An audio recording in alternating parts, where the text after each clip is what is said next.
Yo, what's going on? You're tuning in to Mario Ramon LA and to Mario Ramon. Thank you once again for tuning in. I want to just say I appreciate you. Just take time out to say that I appreciate you for tuning into the videos, okay? Much love to you. If you like the videos, definitely subscribe and share them and email them to some friends. Today, our video is about your past dictating who you are in your future. And of course, it's going to have some energy on who you are, whether you know it or not. And I know that in my past, it wasn't the happiest, but what I've always wanted to convey was, I'm not a mean boy. Now, of course, I do my comedy, I do my reviews, and I have to let the people have it the way they like it. But the core of me, like if we were sitting down having dinner and just talking, you you wouldn't you wouldn't see that Mario. There's like a couple like different sides. Of course, you have a church side, you have a work side, you have a home side, and then you have a side when you're with your friends. Okay, but that core, you still have the same core, unless you're bipolar or something like that. But you still have the same core. And my childhood wasn't as happy as I would have liked it to have been. I was separated from my family when I was in the fifth grade, and of course, that played some mental things in my mind, because my family was everything to me. I have five siblings, and I'm the oldest of five. And when I was taken away, you know, it kind of broke that family unit. And I was adopted by family.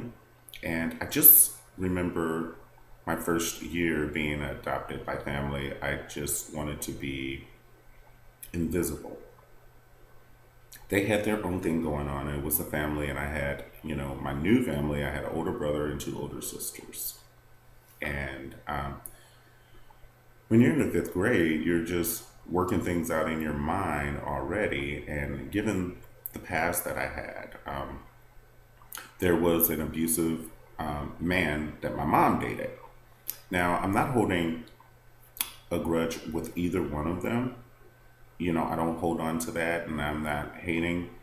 But this one particular time, when I got taken away, I just remember coming home from school, and I sat down and I was so happy because I was going to go to Hartford, Connecticut with my grandparents.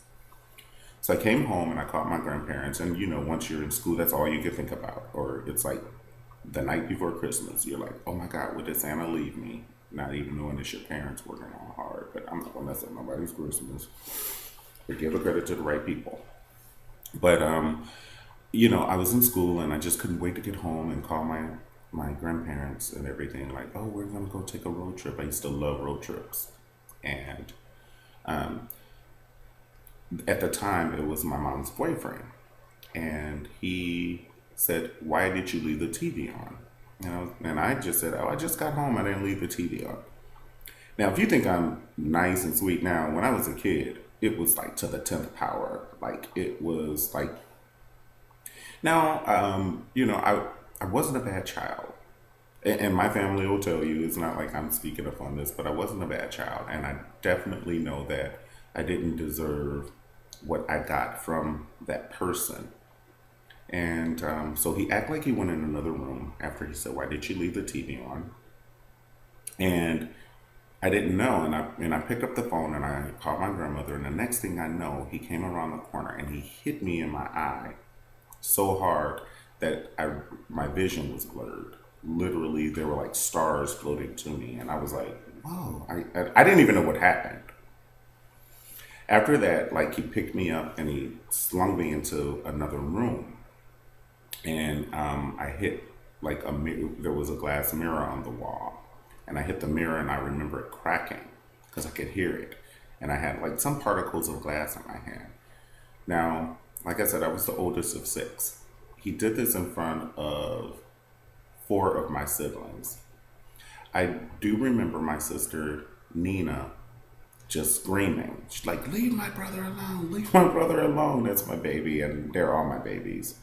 But I do remember him kicking me in my ribs and fractured my rib, and every time when I took a breath, I could feel like some bones on like in my organs or something. So anyway, I was running through the house, calling my mom, and she wasn't there, and I was like, oh my god, like what is like in my little baby mind, what the fuck is happening? Like what's going on? Why is this guy doing this? I don't know. He snapped. So I ran to my room and I was like, Mom, Mom, that panic mom call. And she wasn't there. So my siblings ran in the room with me. And he started running in behind us. And we had like two bunk beds. So when I saw him at the other end of the bunk bed, I pulled one of them down. And then I climbed and ran into the kitchen. Like I pulled the bunk bed down. Like I got the strength from like three truck drivers. And I pulled the bunk bed down, crawled over it. I ran into the kitchen, and I was still calling my mom. I was like, "Where are you? Like, what's going on? Like, what is happening?" So by the time he got from under the bunk bed, he started running in the kitchen, and he looked me in my eyes and he said, "I'm gonna kill you, motherfucker," just like that. Well, my autopilot kicked in. I was just like looking around, like, what am I gonna stab in his esophagus? Like, seriously, like, he's about to kill me. And so I saw this frying pan, and he wasn't really tall, and I was a pretty tall guy, and we were almost about the same age, but I was very puny. But when he started running towards me, I quickly turned and I got the frying pan and I lifted up and I hit him in the head and he like kind of like blacked out. Whew. And then I was able to get away and call the police and everything. But that same night, I do remember going to the hospital. And, it was a police investigation. There were doctors, nurses, social workers, everything. And I still am like in my mind, what's going on? Like, what's going on? Like, how did I get here? And what's about to happen with me and my family? They were yelling at me. They were like, why didn't you run? Why didn't you run? And I'm like, okay, I did the best I could in the situation that was given to me. I did run and I did defend myself and everything. After that, they took me to a place called Metzenbaum Center. And it's where children go, I guess, if they have no family and things like that. And when I went there, of course, they had to take pictures of my nude body and they wanted to make sure there were no other bruises. And I had to get TV shots and all these other shots. You had to get sprayed for lights and everything. And the kids were kind of not so nice. They were like, nobody's ever going to pick you up.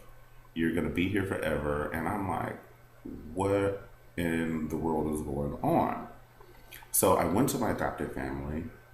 And like I said, I just wanted to be mute with the family because they had their own lives going on. And I just, I'm like, okay, I just want to be quiet, mute.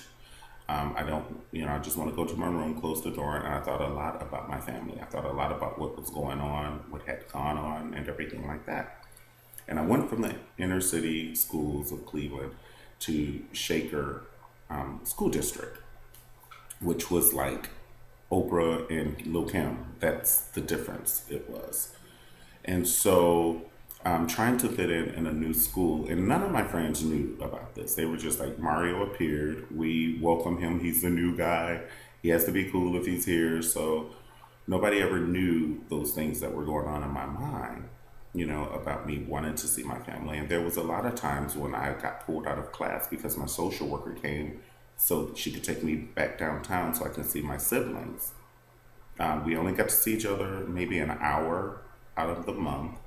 And to see your siblings for an hour out of the month when you're used to spending your life with them, that played on me as well. And they would all cry when it was time for us to disperse. And it just really broke my heart. Well, I started doing things, when I got older, that weren't so good for me because I didn't feel that I had value. And I would date people who probably weren't the nicest and they probably shouldn't have been in my spirit. I would do bad things with myself and whether it was through sex or alcohol or whatever, which I'm over it now. I got a counselor. I paid $45 an hour, and I talked to this lady, and we worked it out, and then I was able to confront my family and parents, and of course, anything that is this like detrimental on your life, it was a heightened conversation. And I probably talked to my mom and my dad the way that they may not have should have been talked to.